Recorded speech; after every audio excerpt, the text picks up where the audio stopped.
I remember going to the Gap in college in my freshman year, I think it was, or maybe my sophomore year, to shop for clothing and noticing that they had fragrances. And there was one in particular called Grass that I fell in love with.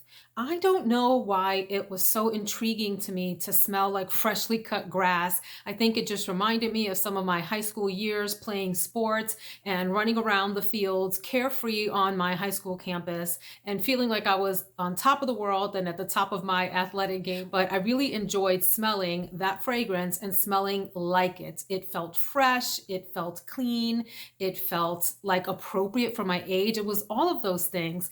And ever since then, I've had a fascination with fragrances that smell like grass or smell like leaves or smell, and I'm talking about green leaves, or smell like herbs even. This fragrance video is not about herbs, but I enjoy herbs in fragrances as well as citrus fragrances. Again, I posted a citrus video earlier. Please check that out. This video is about green fragrances. So I have a bunch, maybe some that you have heard of, some that you may have never heard of. Before we get started, do you like green fragrances? I hope so because you clicked on the thumbnail. And if you didn't, I'll assume you're here because you enjoy my company. And thank you so much. I enjoy yours as well. If you do like green fragrances, please let us know down in the comments one that you would recommend for all of us. What is your favorite green fragrance that, you're ride or die for? Let's go on into a conversation about green fragrances. By the way, I went out of my way to sort of embody green for you today. This is the Melt Amor y Mariposas palette on my eyes. I went a little bit overboard with the eyeshadow, but hey, we get a little crazy for the videos. What can I say? And I've got this green shirt on for you all too, so I hope that works. I thought about some green lipstick, but I don't have any, maybe some green hair, but I think this gets the job done. So I'll start with some fragrances that you've probably heard of and maybe a few that you're sick of hearing about, but they are worth mentioning in this video, and I won't harp too much on them. But hello, Flora Botanica has to be on the list. I was just thinking about this before I started filming, thinking, how can I describe Flora Botanica in a way that I have not before and that's relevant for this video? And the word that I came up with is grungy. There's something a little grungy about this. There are florals in here, a rose in here. There's a cannabis note that makes this a little bit earthy. You don't really smell like, it doesn't smell like marijuana. Okay, it just doesn't. But it does give it like an earthy quality to it, like that tincture note, something like that. But yes, this is definitely a very fresh, crisp green. But when you add in the cannabis and when you add in the rose, there's something a little bit grungy, like late 90s-esque about this. I enjoy this a lot. It was one that I had to get used to when I first purchased. It wasn't, love on first sniff. And I've been preaching and preaching and preaching in my videos. And so I'm gonna preach again. Make sure if you're gonna check out a fragrance that you really give it a full-on proper wear. And what I mean by that is if you're really thinking of buying a full bottle, go on and spray yourself. Like if you get a sample, forsake all others and actually put it on like with intention, okay, and wear that thing and see how you feel about it. So this was one that grew on me when I did just that. Okay, let me go on. I said I wasn't going to talk very much about this.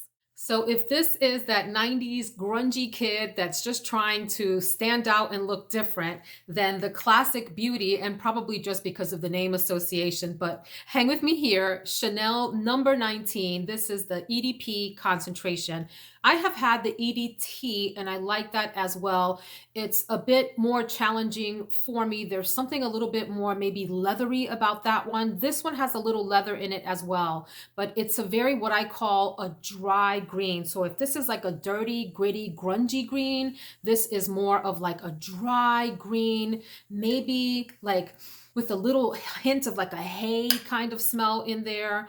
There is iris, and there's some woody undertones to this that make it a little drier, a little bit classier on. Again, I might be influenced because it is a Chanel fragrance, but there's something elegant about this to me. I will say, I always have to be honest with you all. If you're the kind of person that picks up a urine note in fragrances, especially great fragrances that contain moss, and it freaks you out, you won't like this.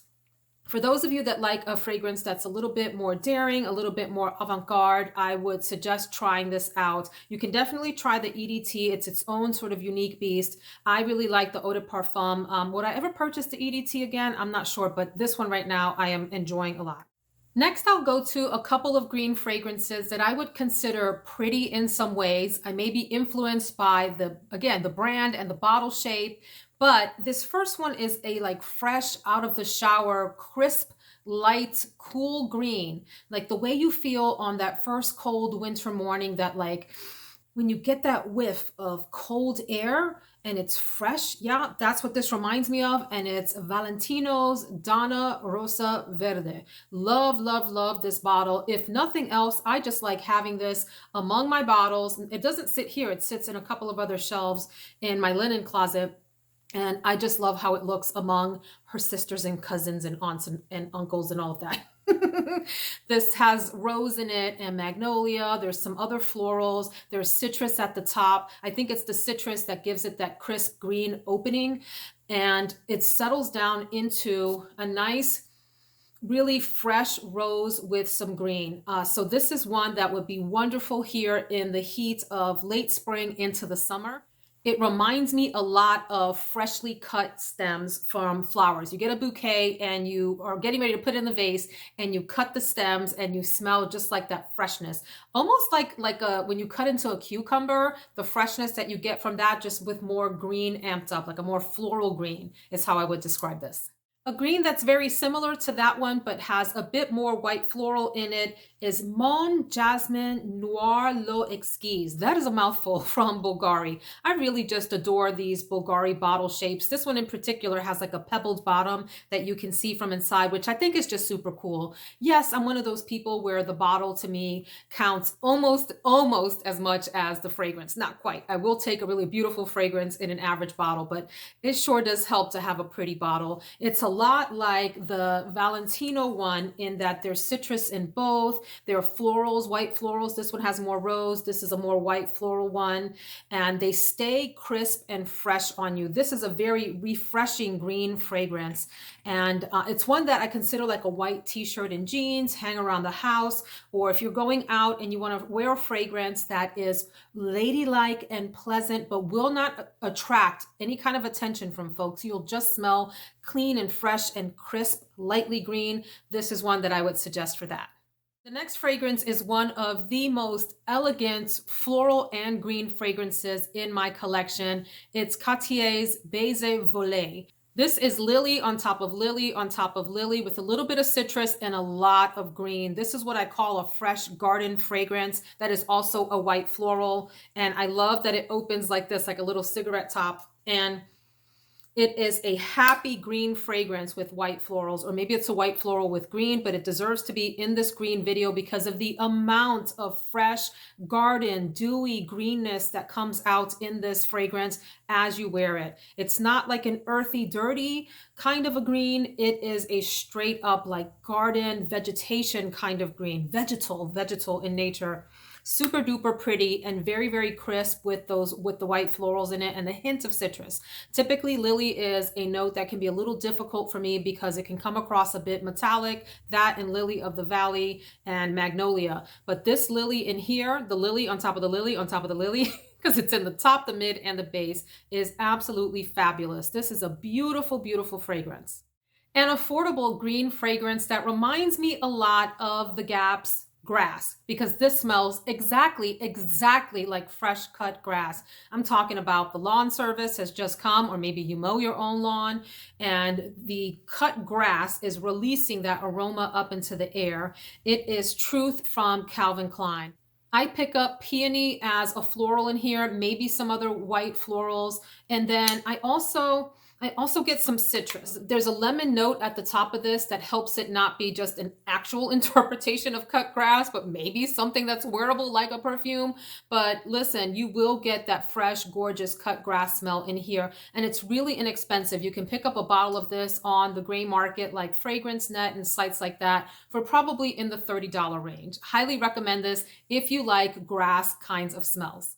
Next is a fragrance that I thought I was going to give up on. In fact, I was going to give my travel spray away, but smelling it for this video makes me think, Veronica, you know you like this fragrance. Stop it. Here's the thing with me and fragrances that can be so funny. My opinion of a fragrance can change dramatically from one season to the next, from one year to the next, from one wear to the next. I could love it one time, hate it another. It's just how it goes. And I wonder if you have the same experience too, or if you wear a fragrance a lot, you get sick of it. Here I am on this whole rant to say that, you know, when I tried this before, I thought I had maybe outgrown it because I had worn it a lot. I have a single video posted on this fragrance that you're welcome to go see, but I bet what I'm going to tell you right now is different than that video.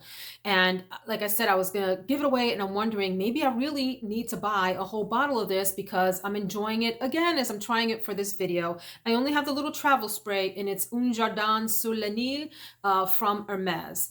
This, yes, is very much a green fragrance. I find it a little bit bizarre. So from here forward, the fragrances I'm going to share with you, for me, I like them all and I love some of them, but they definitely fall into the bizarre green fragrances category. And what I mean by that is they're out of the norm, definitely not safe blind buys. This has a green mango note at the top that I want to be more prominent. I want to smell the mango. What I get from this is grapefruit mostly, at least on this try. Now, I did wear this in Florida when I did the video for it, the single video. I live here in Virginia. Climate is different. Humidity in the air is different. My mood is different. All of that is different. I'm not going to be wearing this around Disney or Islands of Adventure or Universal Studios or wherever I was when I wore this. It really is a pretty green fragrance. Green mango, grapefruit, and green notes. And I think there are some powdery, colder florals, like maybe iris in here. Yeah, so I'm going to be checking this out. It definitely falls into the more unique, green, citrusy kind of fragrances, not your run-of-the-mill. So check this one out. So I talked about this next fragrance in my April Fragrance Awards show. It is Lolita Lempicka Green Lover. I love this quirky bottle. It looks like a little bit of a work of art. Well, maybe not a work of art, like industrial art maybe. What's interesting about this fragrance to me is it has vanilla in it, but it is also a heavily green and minty fragrance. It's that vanilla gives it this like depth and roundness and a hint of sweetness.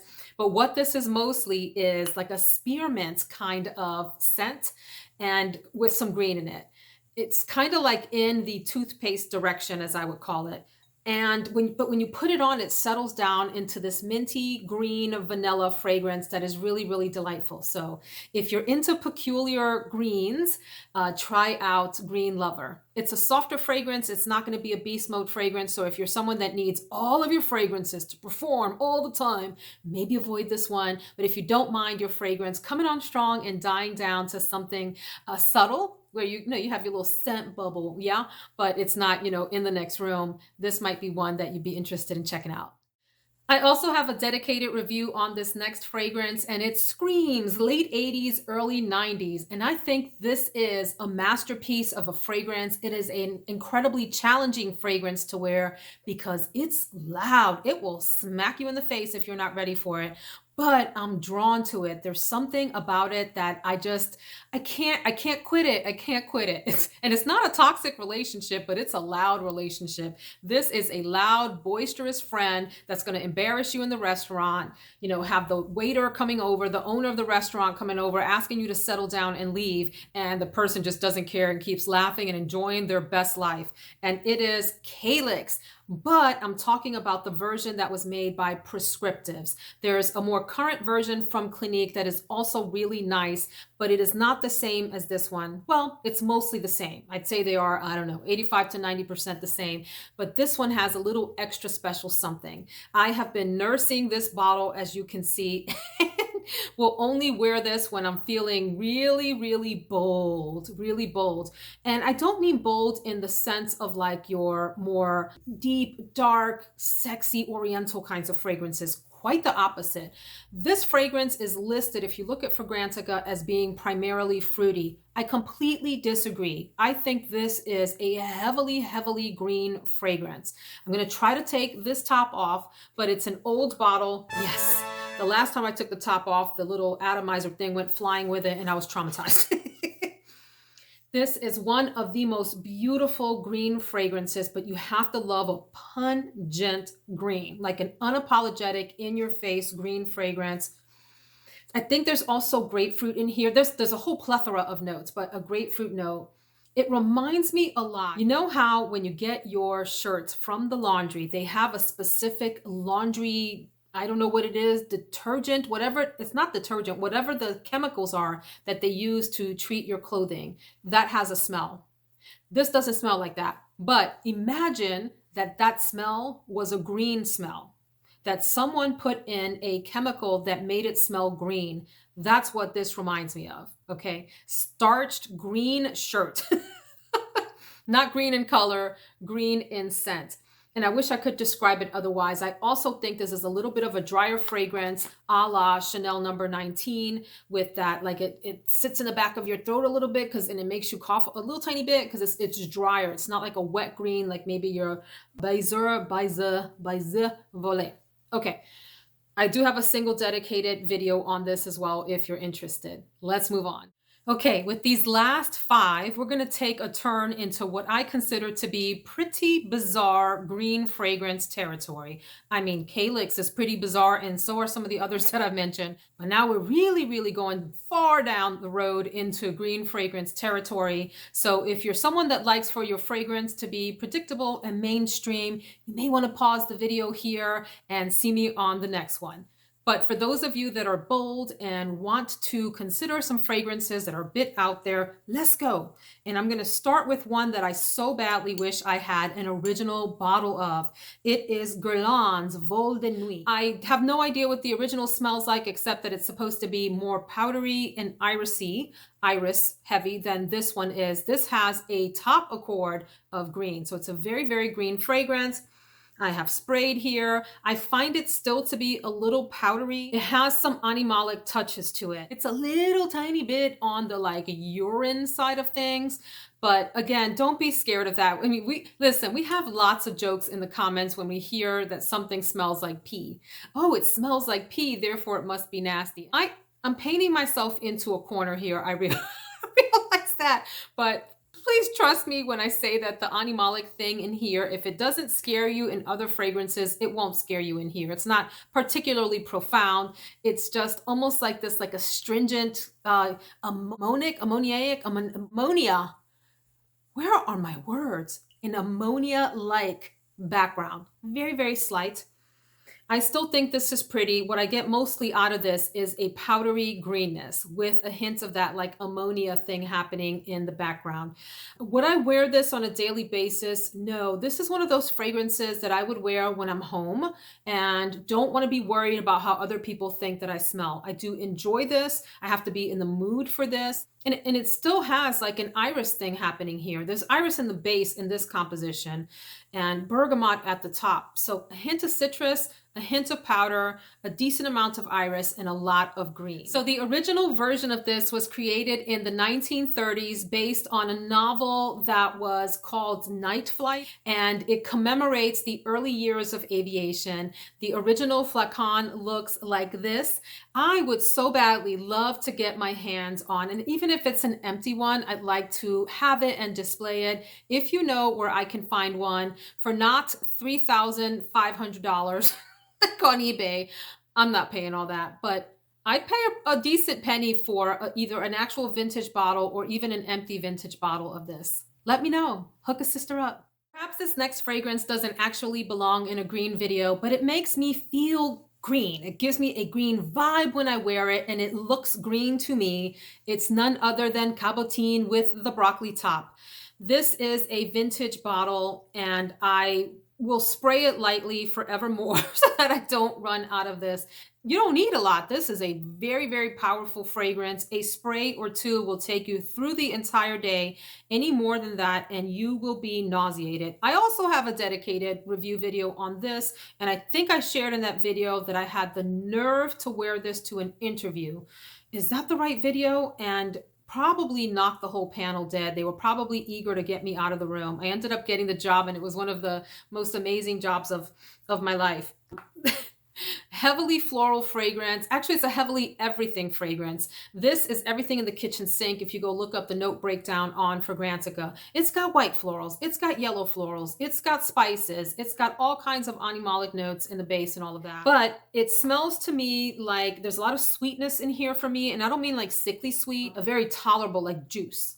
You know how juice can be sweet, like a sweet juice. And this also has a very strong floral accord, but it also comes across green to me. Maybe it's more balanced, the green, the floral, and everything else in there, the citrus, the spices, all of that. But yeah, so very unique composition, very polarizing. People either love it or hate it. I put myself in the like a lot and love, depending on what mood I'm in and whether this suits the mood or not.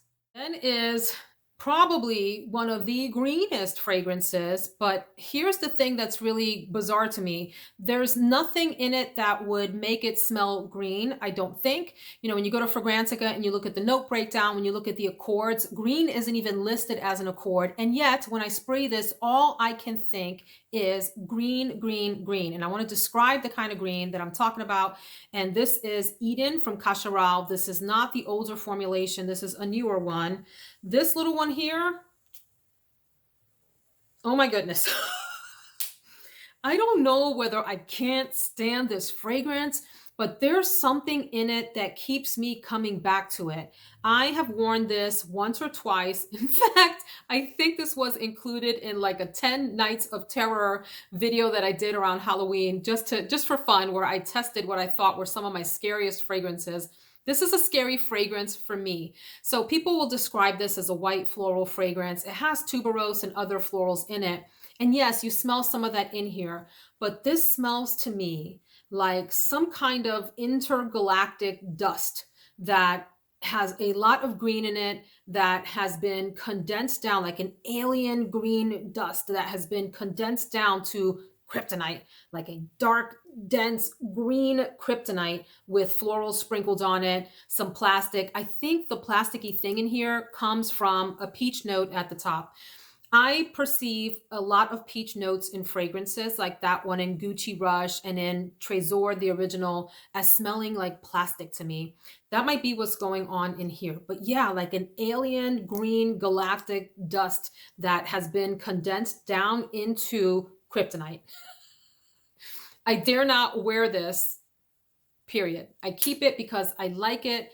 I keep it because I wanted it. I keep it because I've worn the original formulation. I keep it because it's so dang interesting of a smell. You can smell that Eden lingering in the air in here. I probably should try to wear it soon. It does have a beauty to it, even though I think I can't stand it at the same time. It's so strange. It's like that really weird painting that you would like to hate because you don't understand it, but you keep staring because there's something really attractive and interesting and like compelling about it. So that, yeah, I'm gonna have to come back to that one. But my next two fragrances are from Robert Piguet. This one is called Bandit, and perhaps some people would disagree with me putting it in this video, but I love that this is one of the most earthy animalic greens that I have in my entire collection. This smells very, very mossy. It's spicy also and leathery. There's a lot happening in this composition. It's got some beautiful florals in it, but really all of that takes a backseat to this animal-like animalic green. Yeah, mossiness is what I pick up. There's patchouli in here. There's civet. If civet bothers you, it's, I think, fairly prominent in Bandit. All really wrapped up in this wet green blanket. Yeah, this is delightful. For me, I would not advise this for anyone, not even for the daring. You have to be like among the most daring. And I'm not even among the most daring. I can't even wear Eden. But I really enjoy having this in my collection. It's one that I would wear probably in the dead of winter, not because it's a winter fragrance, but because it is such a potent, concentrated kind of a smell that I think I would choke some folks out in the summer.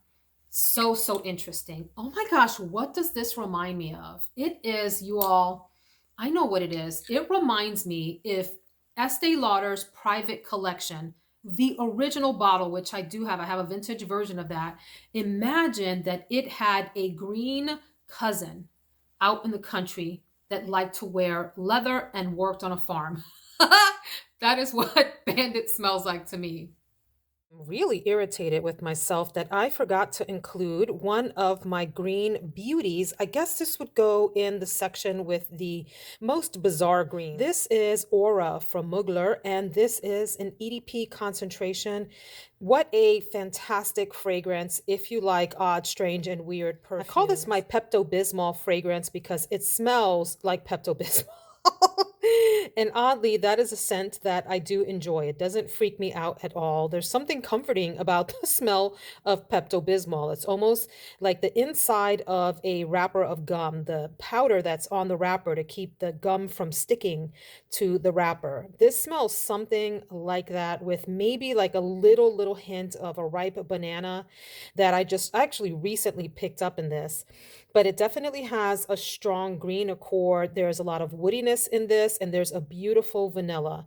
I think this is actually, although it is weird, it is a very, to me, sexy fragrance.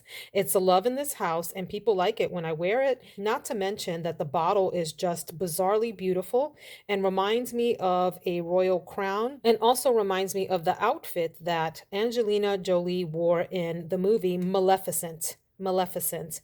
So yeah, this is like my fairy forest queen kind of fragrance. And finally, what I consider to be the most daring green fragrance marketed to women, at least that I have in my personal collection. Again, do not forget to leave your favorite green fragrance in the comments. This is a very strong green fragrance for someone who is not afraid to be bold and kind of own a room with their aroma. This is a very potent green. It has cedar and violet in it. So in that sense, it comes across like a cold fragrance to me. This is to me like a concentrated version of Chanel number 19, the EDP. Take that and ramp it up probably 3 or 4 notches and you get something like this. There's an earthiness to it. I know that it has some patchouli in it, which gives it like this earthy dirtiness to it, which I like too. Very, very bold green with a lot of character. The woodiness in this from the cedar comes out pretty heavily in this fragrance. It's like if Beach Hut, the woman's version from Amouage, met Chanel number 19 EDP. Both of them ramped up 3 or 4 times. They were dancing all night at a nightclub, sort of thumping. This is the rhythm of the night. The DJ was playing their favorite song and they got all hot and sweaty out on the dance floor. Whatever came from their dancing, the aroma that they would make would probably smell something like this. So I'm going to end the video with that. I hope you have enjoyed my green fragrances video, and I will see you in the next one, friends. Take care.